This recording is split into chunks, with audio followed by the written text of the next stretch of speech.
Merhabalar, bugün modelle Ruffleback dikim aşamalarını göstereceğim video ile karşınızdayım. Bunun için kullanacağımız kumaş enine ve boyuna esnemeyen bir kumaş.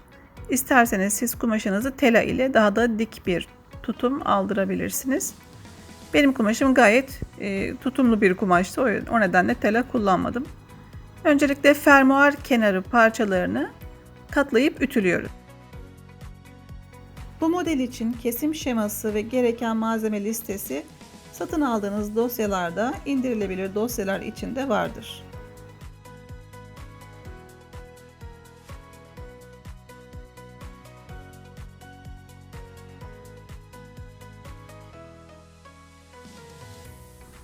Çanta askısı için kestiğimiz parçaları ikiye katlayalım tersinden ve 1 santim dikiş payından boyunca dikelim.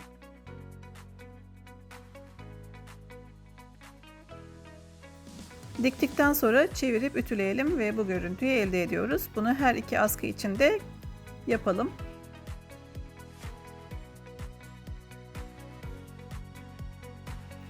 Fırfır için kestiğimiz parçanın bir uzun kenarını 2 defa içe katlayarak temiz bir şekilde dikelim.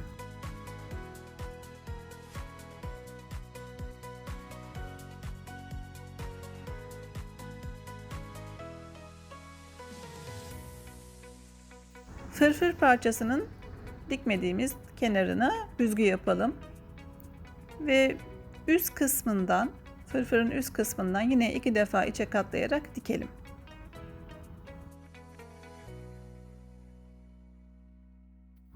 Karşılıklı gelen parçaların üst kısımlarını diktiğimize dikkat edelim bu aşamada.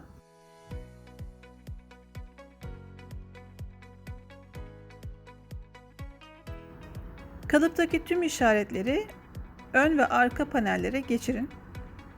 Ve burada çanta askısı ve fırfırı dikmek için çanta üstünden aşağıya doğru 2 santim inin.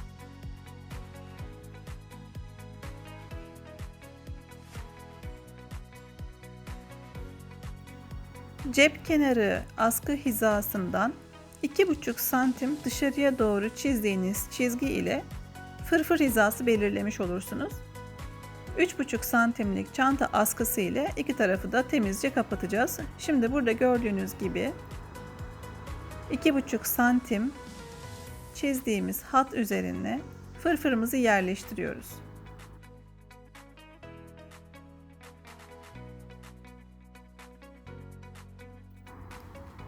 Benim yaptığım fırfır gözüme az geldiğinden ben bu fırfırı sıkıştırarak kullanacağım.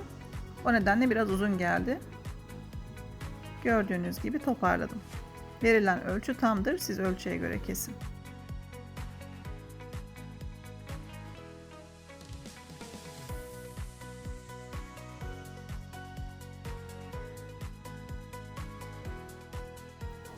Ön ve arkada bulunan cepleri yapalım. Önce cepleri kırma hattından ütü ile kıralım ve daha sonra bu payın ucunu da tekrar içeri katlayarak dikelim. İki cepte de aynı işlemi yapıyoruz. Ceplere cırt cırt bant dikeceğiz. Gördüğünüz gibi cep ortasını buluyoruz ve üzerine cırt bandı dikiyoruz. Aynı işlemi ön ve arka panel üzerinde bulunan cırt bant yerlerine de dikiyoruz.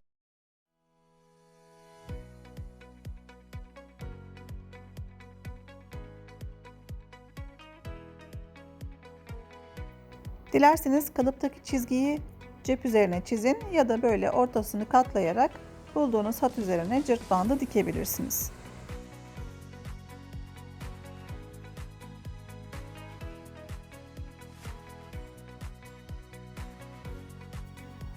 Cebi panel üzerine yerleştiriyoruz. Önce cırt bandı yapıştıralım. Cep iki kenarı burada askı hattı üzerindeki çizgiden 1 santim dışarıda kalacak şekilde yerleştireceğiz. Çünkü cebin kenarlarındaki dikiş payları bu askının altında kalması lazım.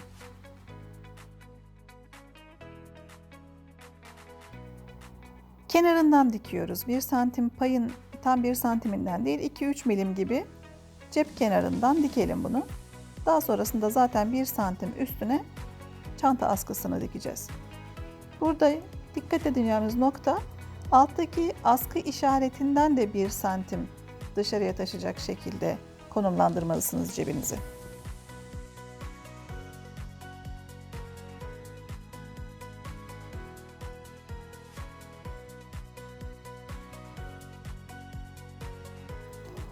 Cebin üç kenarında 1-2 milimden dikelim.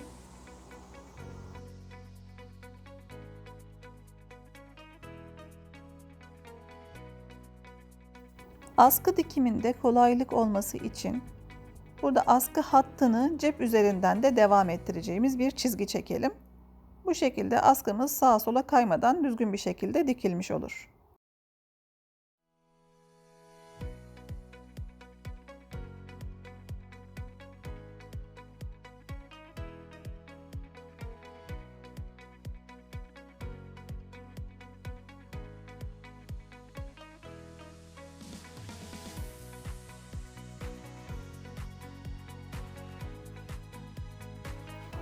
Hazırladığımız askımızı askı hattına tam gelecek, denk gelecek şekilde konumlandırıp iki ucunu dikelim.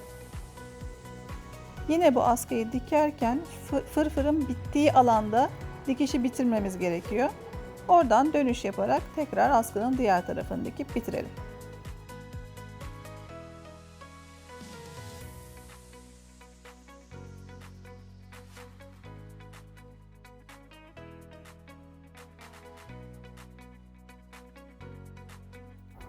Çanta askılığının karşılığını dikerken bu askının dönmemesine, düzgün bir şekilde karşı tarafa aktarılmasına dikkat etmeniz gerekir. Aynı şekilde burada da askı hattına uygun olarak askımızı dikiyoruz. Bunu arka panel için de tekrarlayalım.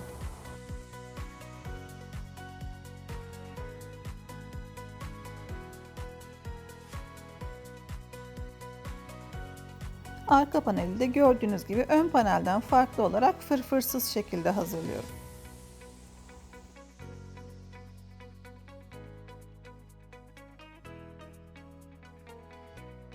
Arka panel üzerine taban kalıbını, taban kumaşını diyeyim, ortasına denk gelecek şekilde işaretine uygun olarak iğneleyelim. Yine iki köşesini de dikerken 1 santim dikiş payını dikmeyeceğiz. Şimdi göstereceğim nasıl yapılacağını. Denk geleceği yer tabandan 1 santim içeride kalıyor gördüğünüz gibi. Bu payı dikmiyorsunuz.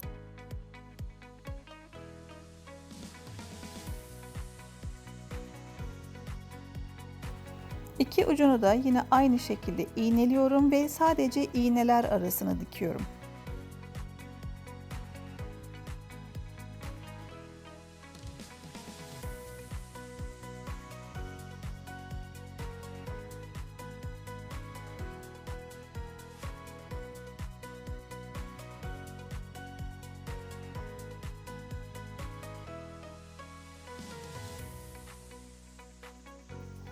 Ön paneli de yine taban üzerine yüzü yüzüne bakacak şekilde yerleştirelim ve arka panelde nasıl diktiysek aynı işlemi tekrar edelim.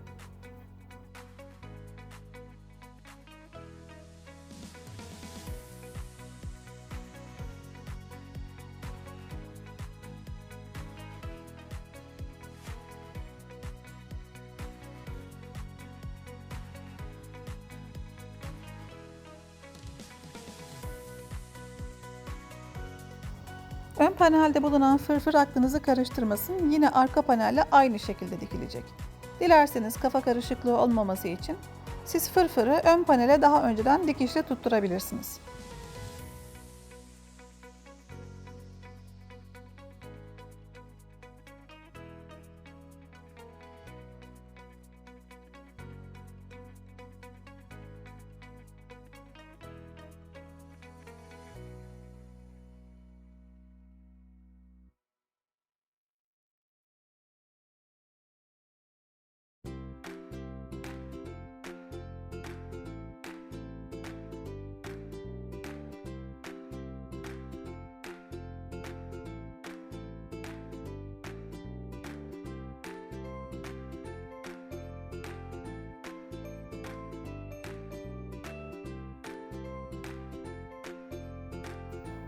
Ön ve arka paneli yüzü yüzüne bakacak şekilde yerleştirelim ve iki kenarını dikelim.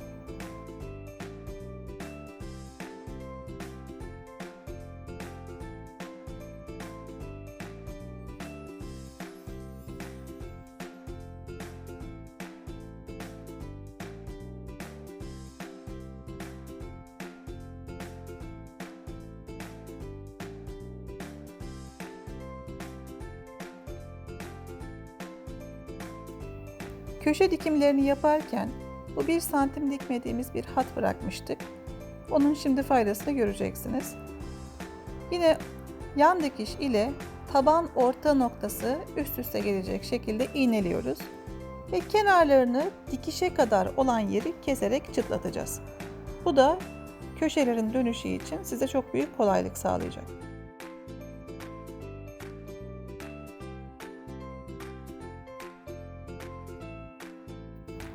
Köşeyi düzgünce ayarladıktan sonra 1 santim dikiş payından dikin. İki köşe için de aynı işlemi yapalım.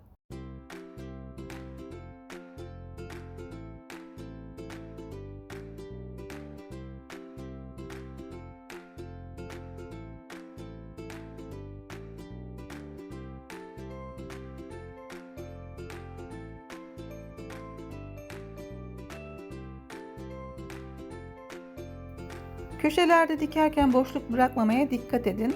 Delik gibi görüntüler olabiliyor bazen. İşlem bittikten sonra çantamızın yüzünü çevirebiliriz.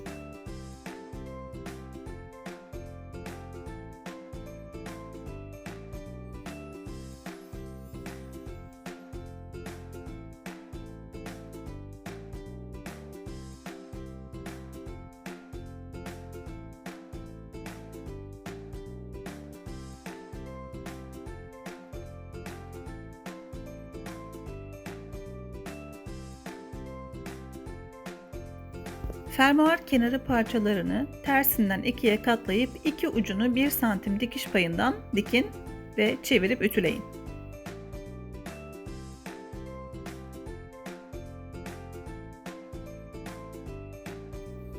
Fermuar kenarına uygun ebatlarda fermuar seçeceğiz ve bu fermuarı iki fermuar kenarının ortasına düzgün bir şekilde yerleştirip kenarlardan dikelim.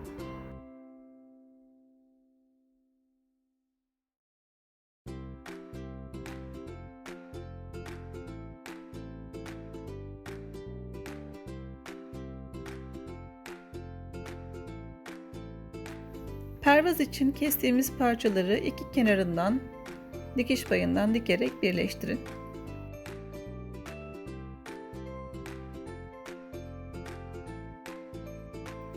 Pervaz üzerinde fermuar için işaretler koydum. Bu fermuar kenarı parçalarının denk geleceği yerler.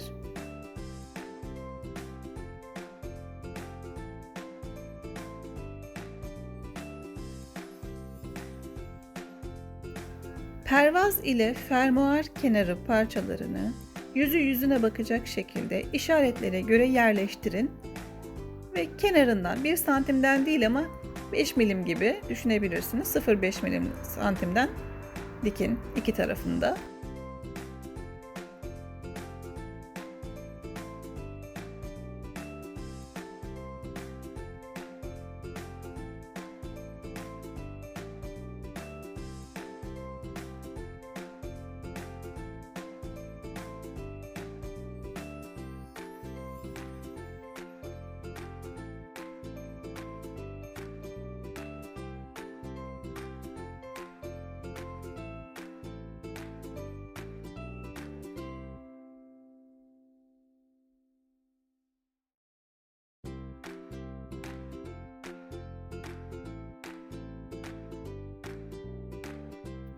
Pervaz ve fermuarı düzgünce birleştirdikten sonra şimdi astar dikimine geçebiliriz. Astar panelleri üzerinde cırt bant için işaretler var. Bunları panel üzerine geçirin ve üzerine cırt bantları dikin.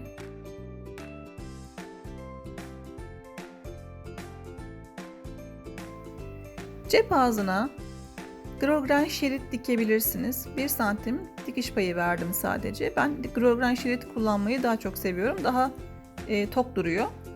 Gördüğünüz gibi esnemeyen sert bir grosgrain şeridim var. 3 santim eninde.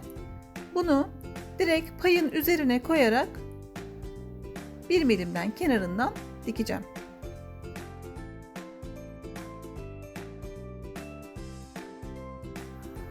Şimdi içeri doğru kırıp ucunu da dikelim.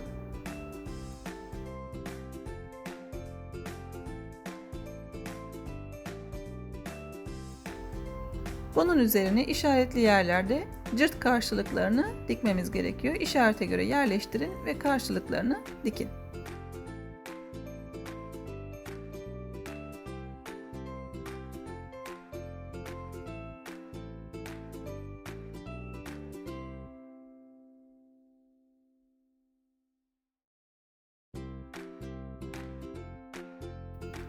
Astar paneli üzerine diktiğimiz cırtların üzerine yine karşılıkları denk gelecek şekilde cebi yerleştirelim. Kenarlarından ve ortasından dikiş geçeceğiz. Kenarını işaretlere göre yerleştirin. Buraları iğneleyerek dikebilirsiniz.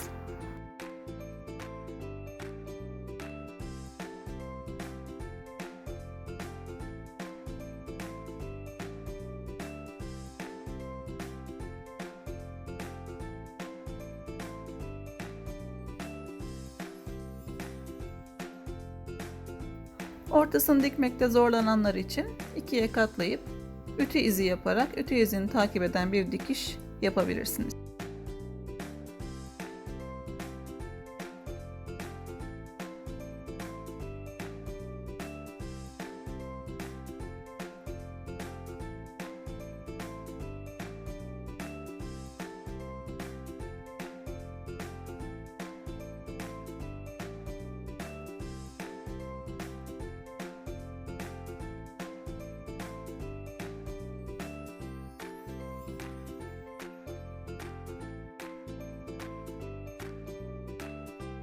Astar tabanını da dış panelde olduğu gibi aynı şekilde kenar 1 santimlik dikiş payı dışarıda kalacak şekilde iğneleyelim ve dikelim.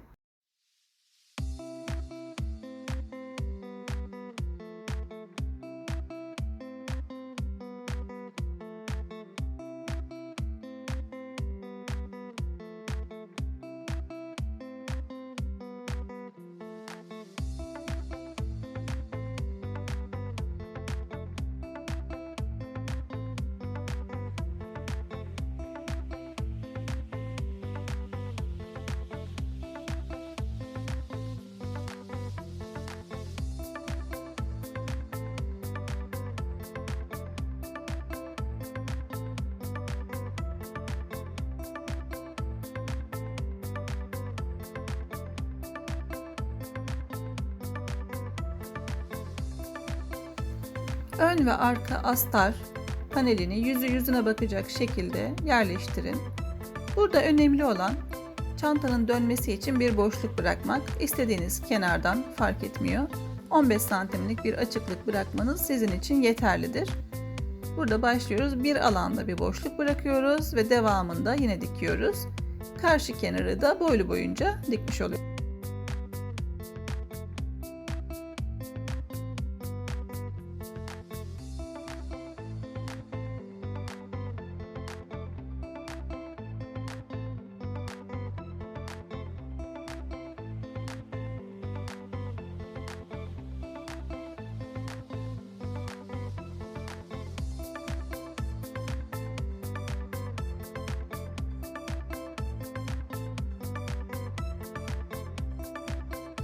Köşeleri dikerken dış panelde yaptığımız işlemin aynısını tekrarlıyoruz.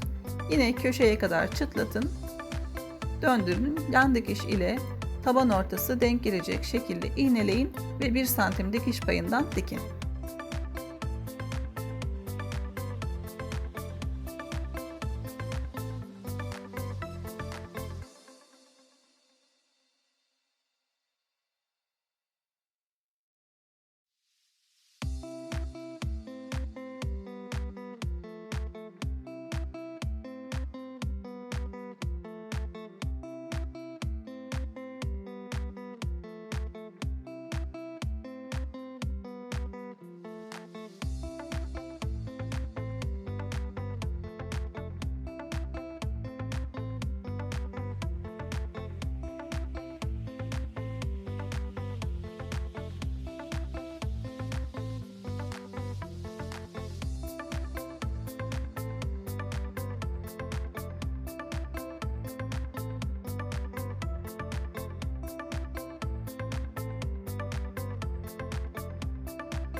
Astar ile pervazı birleştirme işleminde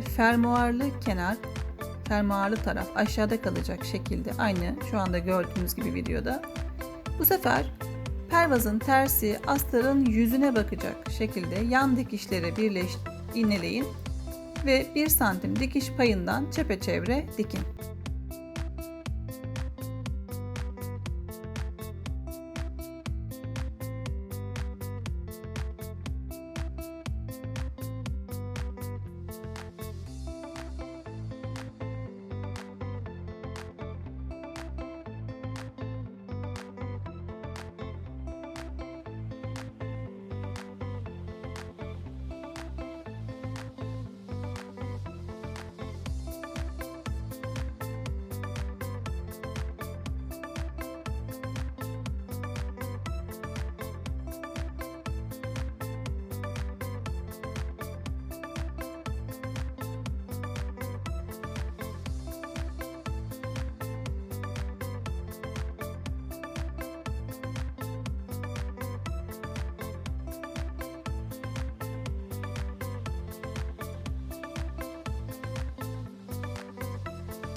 Fermuarlı parçanın ve pervazın daha düzgün durması için tüm payları pervaza doğru ütüleyin ve üzerine 2 milim bir baskı dikişi geçin.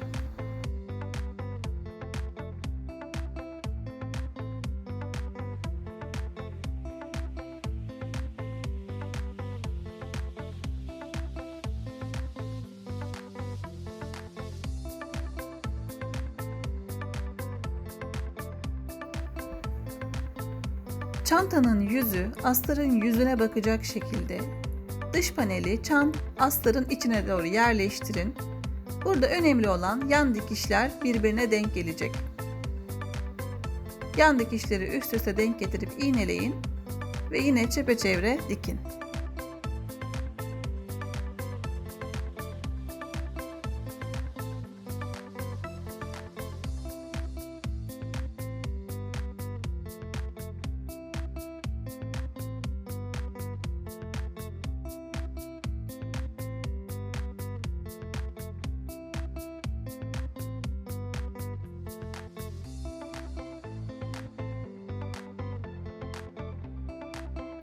Astarda bıraktığımız açıklıktan çantanın yüzünü çevirelim.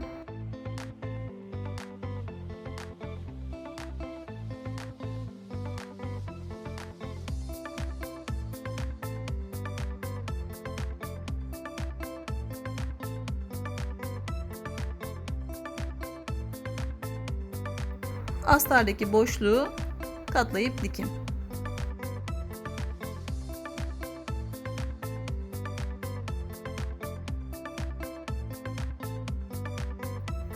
Çantanın yüzünü çevirdikten sonra bu ağız kısmını güzelce katlayarak üzerine 2 milim bir baskı dikişi geçin. Bu şekilde astarın ya da pervazın dışarıdan görünmesini engellemiş oluruz ve daha güzel bir görüntü elde ederiz.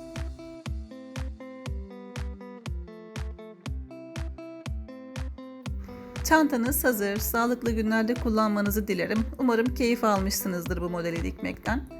Beni Instagram sayfamdan takip edebilirsiniz. Tüm yeni modelleri oradan paylaşıyorum. Sevgiyle kalın.